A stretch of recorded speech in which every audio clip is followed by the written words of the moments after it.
Hi, I'm Colleen Gardner, and for the last 21 and best years of my life, I had been a part of SELA's staff and family. When I started as a 30-year-old intern fresh home from the Peace Corps, David Bamberger already had a slew of awards for conservation. And Margaret Bamberger was well underway of taking it to the next level of using the land as an outdoor classroom and being an award-winning educational institution. You hear us use the word SELA quite frequently. The name of the ranch is Bamberger Ranch, but SELA is almost like a nickname. From the Old Testament, it's believed to be a musical term that's a directive to stop and pause and reflect. And so in the context of the Bamberger Ranch, we use it towards Mother Nature. David and Margaret also had a wonderful friend who put her thumbprint all over the educational programs as well. Her name is Susan Sander. And she came up with the most brilliant and simple noun, SELA moments. Not just any moment, SELA moments. And we took that phrase and we ran with it. That SELA moments. It's sitting by a creek, listening to cicadas, those moments in nature that make you pause and reflect on stewardship, on conservation, on our role with it. One of my favorite SELA moments from my 21 years was this public tour that we were doing. And it was foggy. You couldn't see the hills through the fog. And we had pulled up to the bat cave, the chiroptorium, and we had a volunteer that was interpreting the bats. And I can't even recall if we could see the entrance of the cave. We could smell it, but I don't know that we could see it. And we heard it first, but overhead came a flock of American pelicans. And it was just that ethereal white on white, and they were flying so low that they almost skimmed the top of the trailer. We speculated that they were lost or couldn't navigate the hills because they circled back around, and those that didn't see it the first time had a chance to see it the second time. That was one of my favorite moments of 21 years. That is a SELA moment. You can work hard in your own world to find a SELA moment, whether it's in your garden or a blooming tree in your grocery store parking lot. But moments at the Bamberger Ranch, what's special about them is that they're protected in perpetuity. David Bamberger set up a 501c3 in 2002 with some very strict deed restrictions and bylaws and hand-picked staff and just wonderful, passionate, constructive directors that are going to guarantee that the mission and the vision that David envisioned so long ago will go on in perpetuity. So when you hear SELA moments at the Bamberger Ranch, you can look at Facebook or Instagram and know that what you see is going to be protected forever. So we also had this phrase that I probably used in just about every single thank you letter to donors, and it was, passion alone is not sufficient to sustain any worthy cause. Financial support is critical, and now more than ever, there are critical needs and worthy causes. But if you were so inclined to support the SELA moments at the Bamberger Ranch, I have my little check. I can tell you from personal experience just how far that money will go. There's not only a conservation ethic towards the land, there's also a conservation ethic towards donations. So thank you, and go outside and have a SELA moment.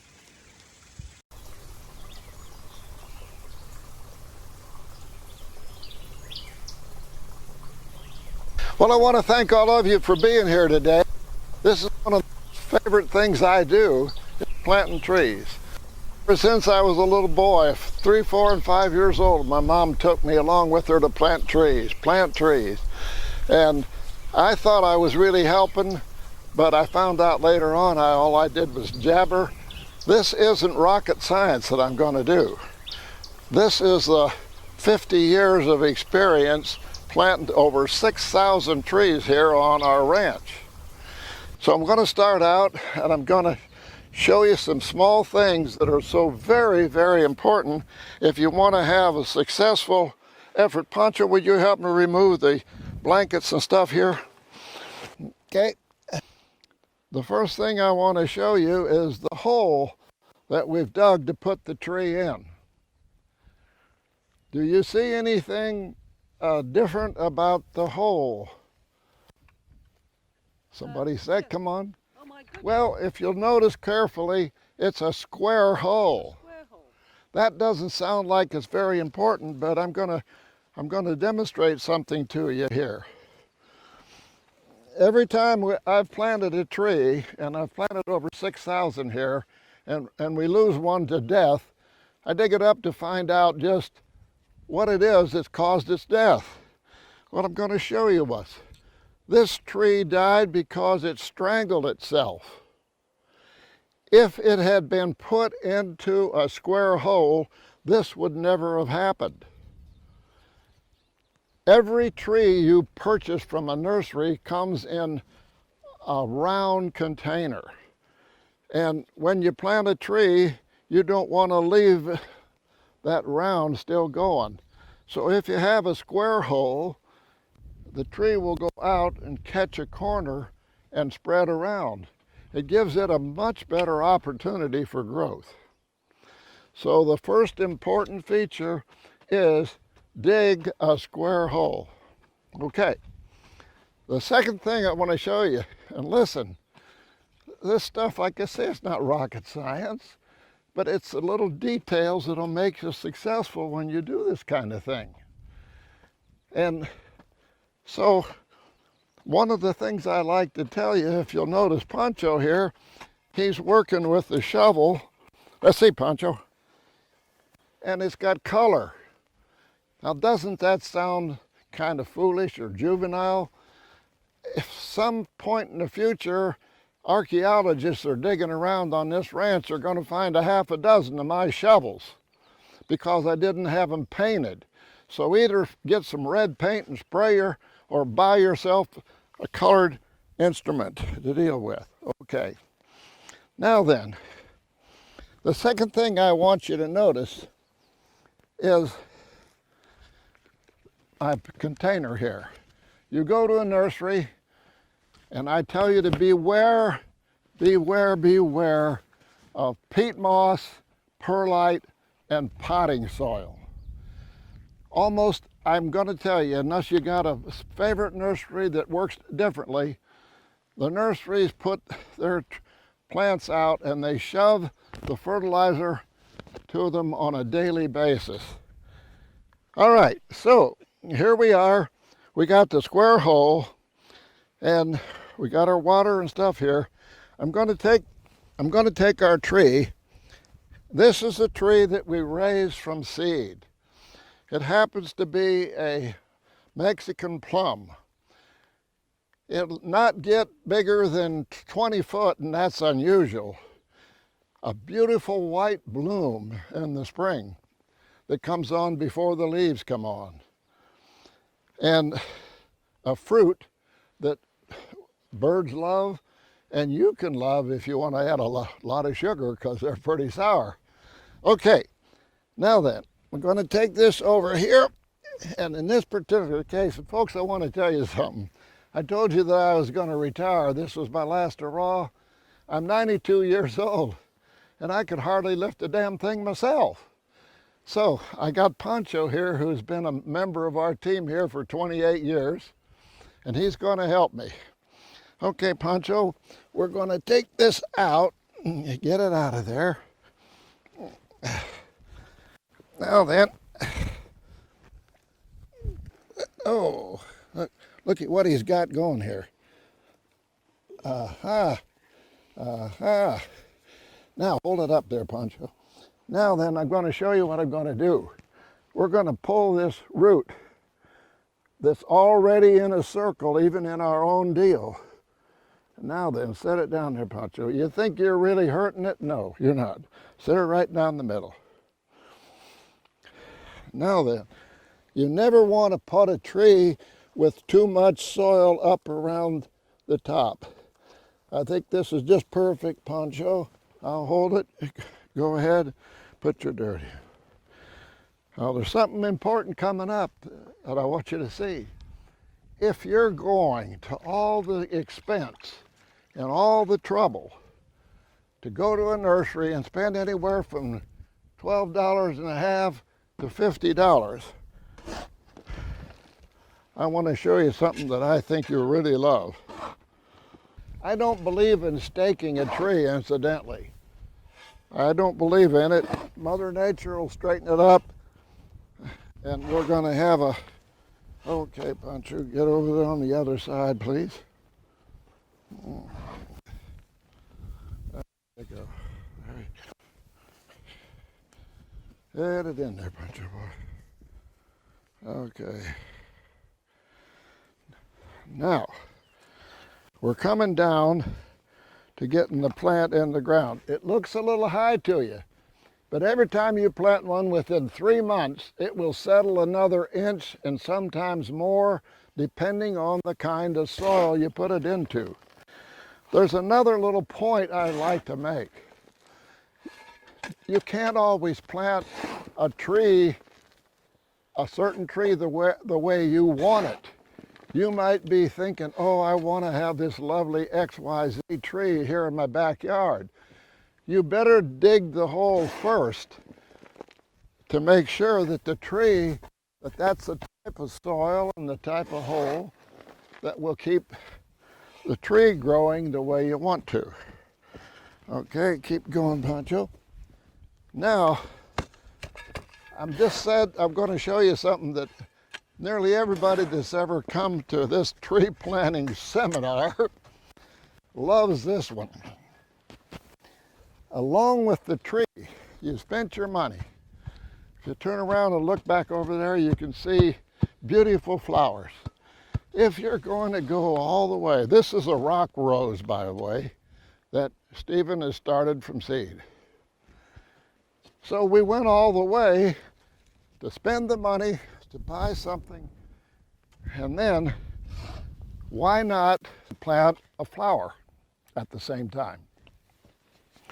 So I'm going to take this little plant. This is another one of Stephen's. You can see the root system of the Stephen on the bottom. I'm going to take that and I'm going to loosen that little flower. All right. That's a good bunch. Now then, put that little fellow in, Pancho. Look at there.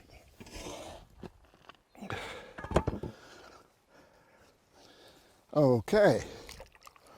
Now, let me tell you about trees.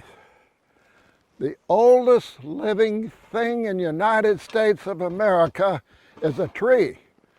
You go to California, the great sequoias, 3,000 years old. That goes back at dinosaur time almost. If you haven't been to the sequoia and look at sequoia trees, you're missing out on something wonderful. It'll affect you the rest of your life. Now, you can go to Home Depot, folks. I'm only telling you about simple things. Have a colored shovel. Put a little plant in. But there's something else. You can go to Home Depot or all these fancy places, and you can buy this kind of stuff and put it around your tree. I wouldn't spend the money on it. There's so many things that you can do. Hey, you can even put newspaper down here. And that's not all of it. If you're lucky enough, you can go to the people that put in your electric lines, and you can get all of this for free. This happens to be out of our ranch cabinet shop. All of these things are going to be helpful right here. Do you want to stamp it a little bit with your feet? So we're going to put, that's a way. Now some more soil and put the soil around in a circle. Okay. Boy, there's a big difference now. Even these young ladies can pick it up here. See, can you lift that one, ma'am? Yeah. Oh, yes, there's nothing in it, though. That means you've done a good job today. Thank you. And I really want to tell every one of you how much I appreciate you putting up with my stuff. But my stuff is valuable if you take it to heart. And when you start planting trees, You want to be able, like I have 50 years ago, every tree I started planting, you know what I'd say to it after I covered it up? I'd say, I just want to live long enough to see it grow. And I'm happy to tell you I've got trees 40 foot tall on this ranch. Some even more that I planted. 408 big tooth maples. I have either done them all myself along with help, but I've involved myself in every single one. Fertilizer. There's only one fertilizer that I recommend. It's water. Water! I've had zero success fertilizing trees. It's a waste of money.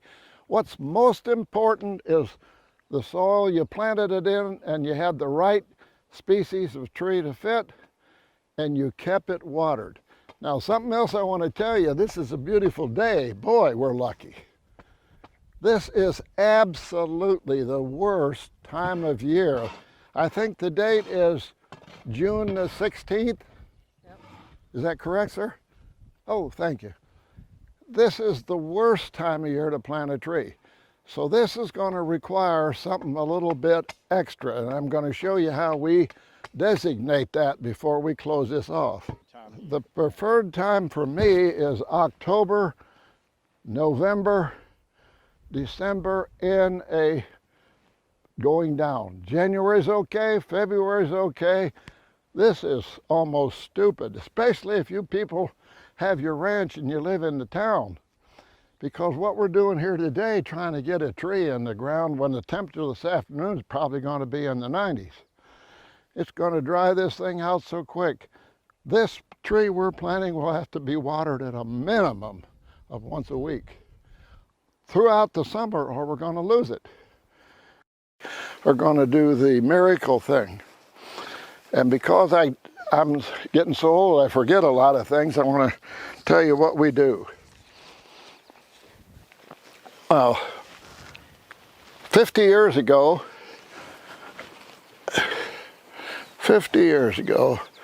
and if you guys that are here today are relatively new as landowners or to planting trees or whatever, generally speaking, when you buy a ranch in Texas today, you bought a hell of a lot of junk that people left behind. And so at the very beginning, I didn't have a corral like this. This damn thing cost money.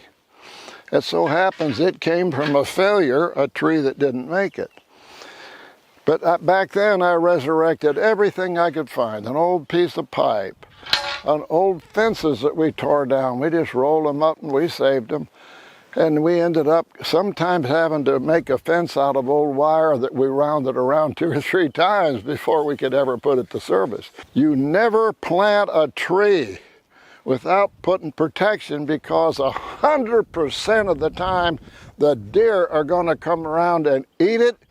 If they don't come around and eat it, they're going to rub their horns on it and they're going to ruin a tree.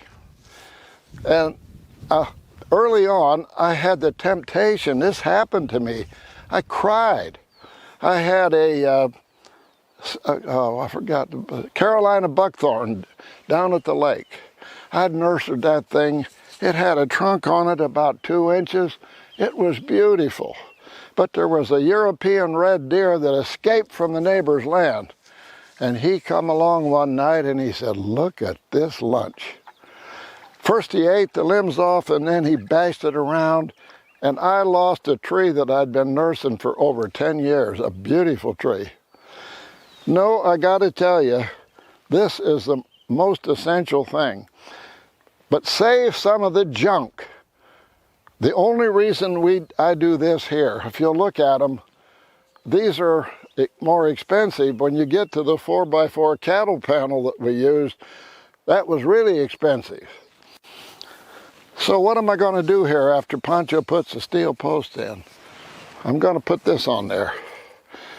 And this will tell the interns that we use in the summer every year, January through July.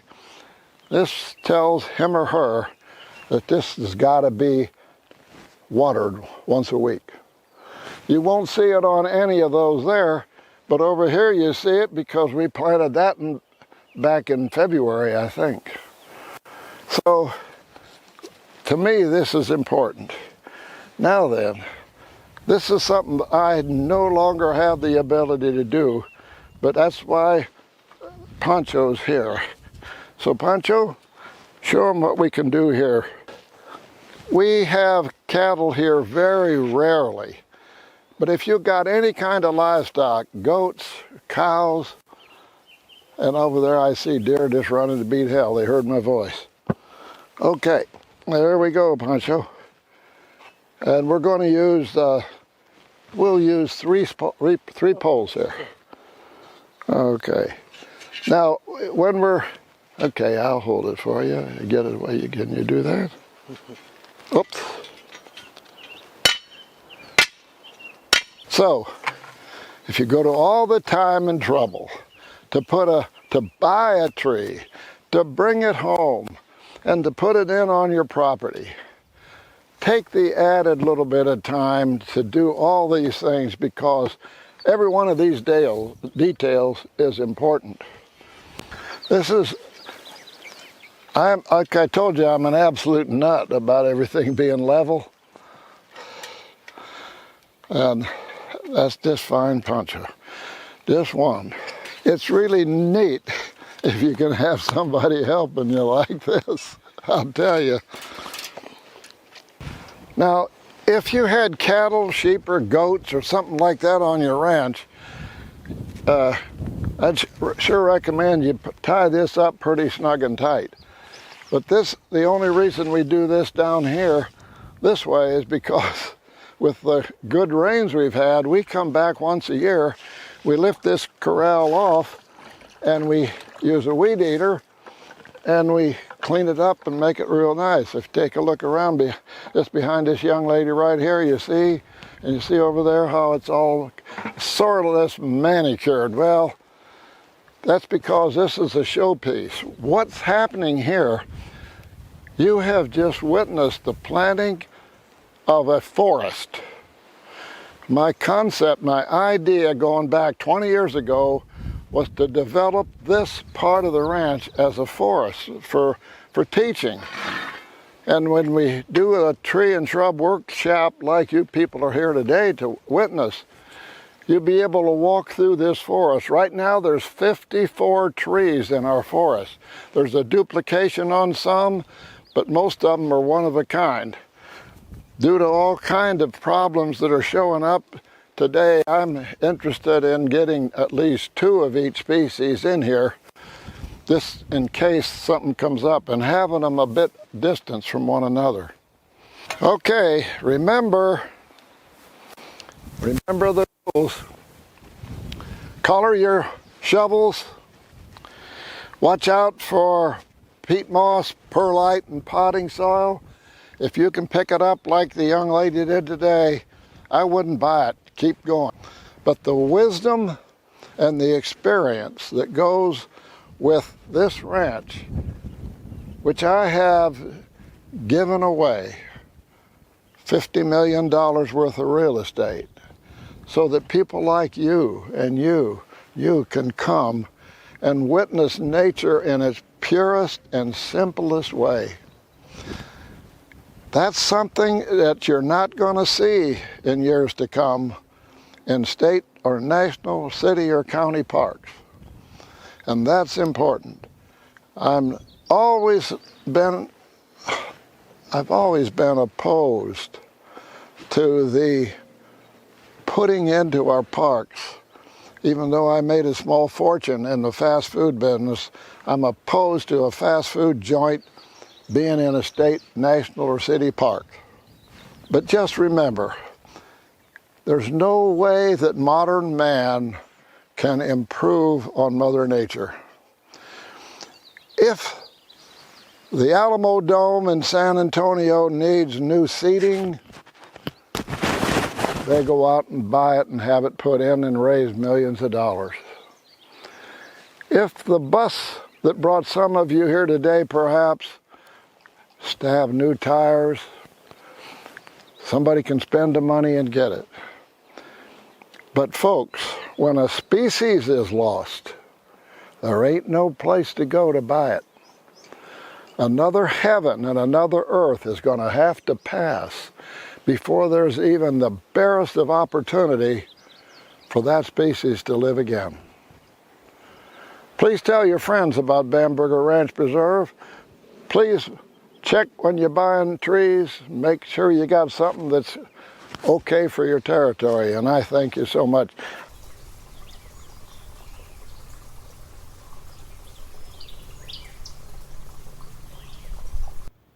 I'm Bob Cash. I'm a 5th grade teacher at Paragon Prep in Austin, Texas. Over 20 years ago, a friend of mine suggested attending a workshop at Bamberger Ranch, and after some encouragement, my wife and I took in a tree workshop and followed that up with a grass workshop. At the conclusion of the second workshop, I went to Colleen, who was the executive director, and said, these workshops have been wonderful. Do you do anything for kids? And she said, that's a big part of what we do. And so the next year I scheduled a field trip for my 5th graders at Paragon. And when we came down to visit, Stephen and Jared did a fantastic job of teaching science, from land management to biodiversity to dinosaurs to scimitar, horned oryx, bats, you name it, they did it. The kids had a great time. Not only did they have fun, but they learned a lot and came up to me afterwards and said, Mr. Cash, this is the best field trip we've been on this year. In fact, this is the best field trip we've ever been on.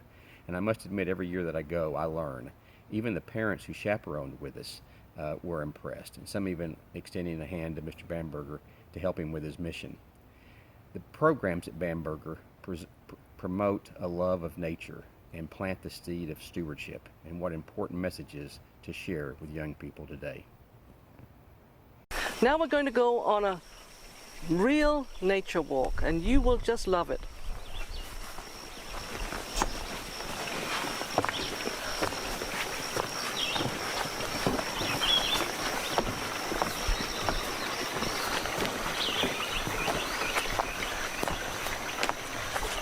Now I really need to stop here because this is a very special place before we get into the Arboretum.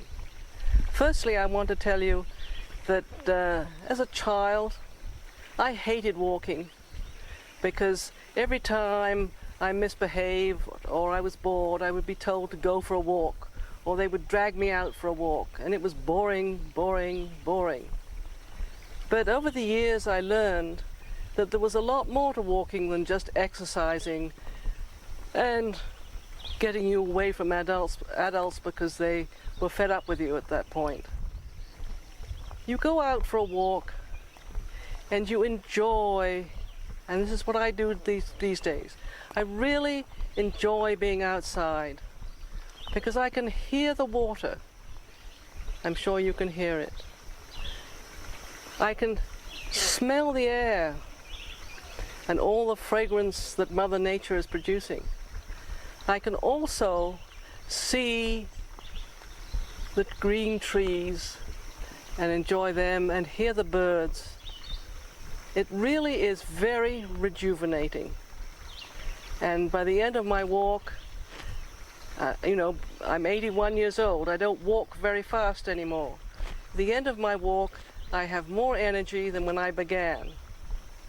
So we're going to walk through the Arboretum, which is not an English type Arboretum. It is a Mother Nature's Arboretum. There are trees that are marked, and we'll be able to read some of those plaques. But basically, the world around you is how Mother Nature likes to grow her garden. So follow me, and we'll have a gentle walk through the Arboretum.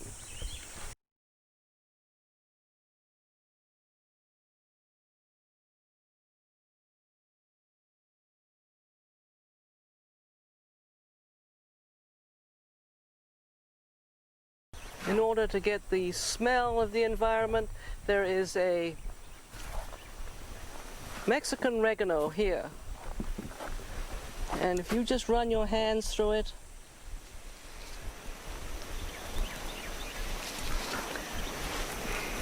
oh, it smells just like my kitchen. It's just wonderful, just wonderful.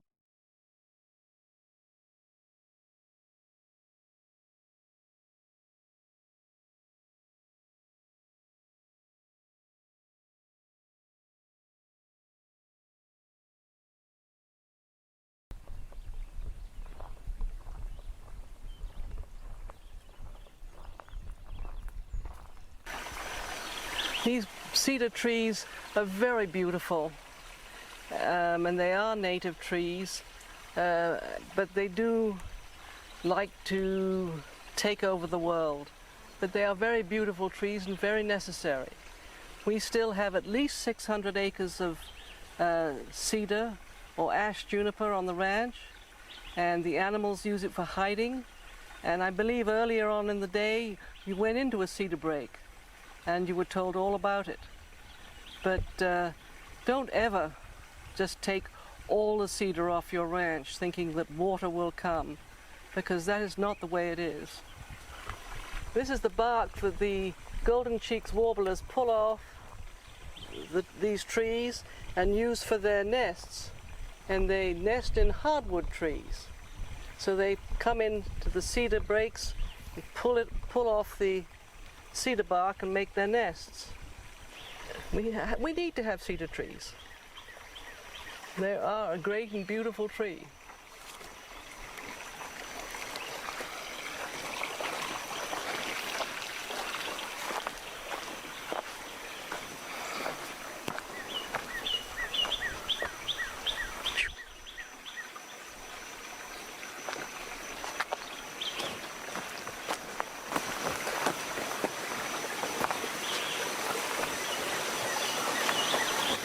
And we have what you call water skimmers on the top. We always used to call them water boatmen in England. I'm not quite sure why. But this water is right out of our hills, and we don't drink it out of the little streams, but we do drink this water, and we do not do anything to it really. We just drink it and use it. But you can see how pure it is.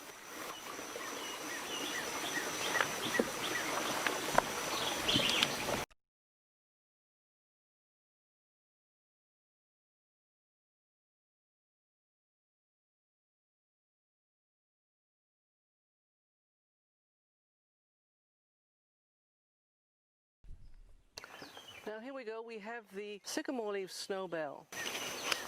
I'm going to borrow a leaf from you. Okay, we have the Sycamore Leaf, which is just a regular green on the underside.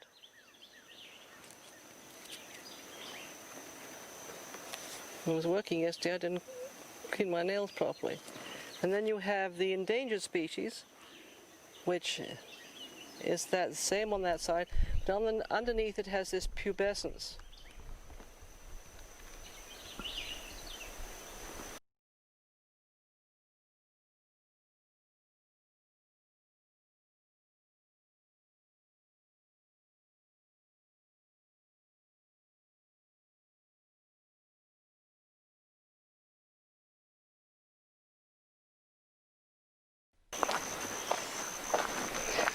Now we're coming up to one of the prettiest areas as a water crossing. There's a little seep here that comes out, which we'll show you, and we'll explain where the water comes from. But we do very often clear this off, and we set up picnic tables and have a picnic in the river when it's very hot, and you can have your feet cooling in the river. It's just wonderful.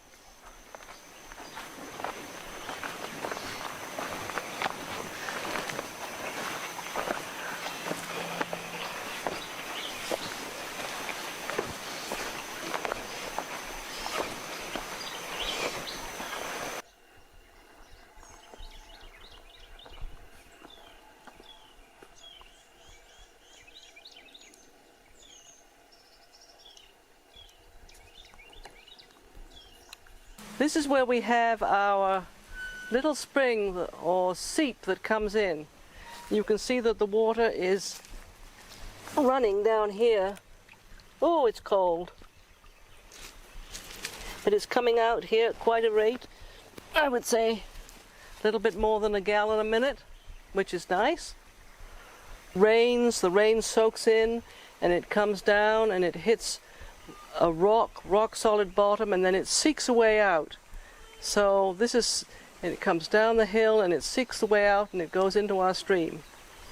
And the water goes on down to Austin for everybody to drink.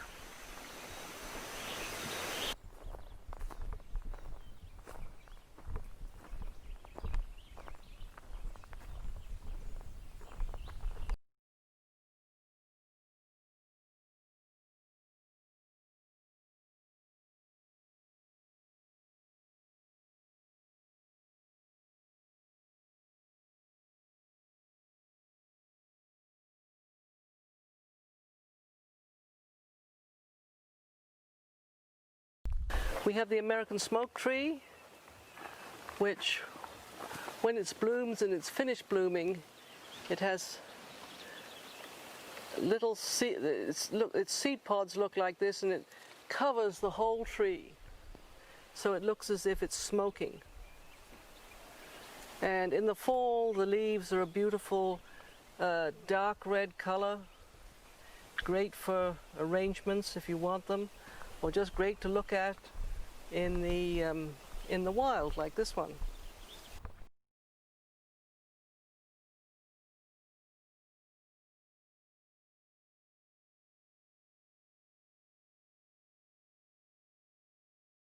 Okay, now we're now coming to one of the classrooms that our staff use when they have a tour or children here, and we have our outside classroom. It's so much better than teaching inside. The children love it, and I'm sure the adults do too. We have a number of these classrooms all over the ranch.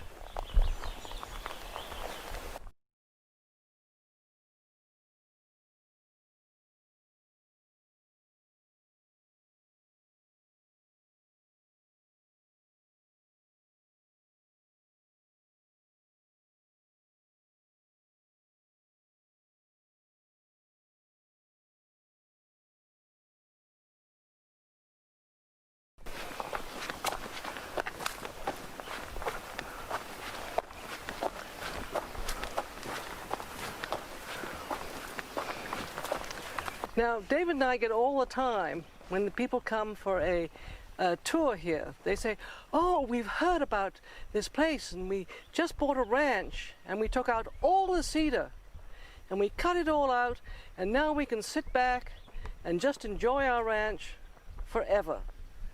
But they don't seem to realize that once they take all the cedar out, that opens up the whole area.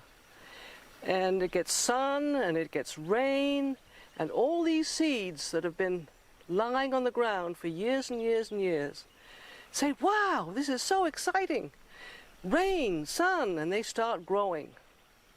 And a story says that each cedar that you cut out, you'll get 30 more. So David and I went out one day, and we tied these little red tags on to show how many cedars come back up. And I think this is the third or the fourth time we've done it. And we're about to cut these ones down again because they're getting big. And when they come up again, we'll do the same thing. But there'll probably be a lot more little cedars there in the future.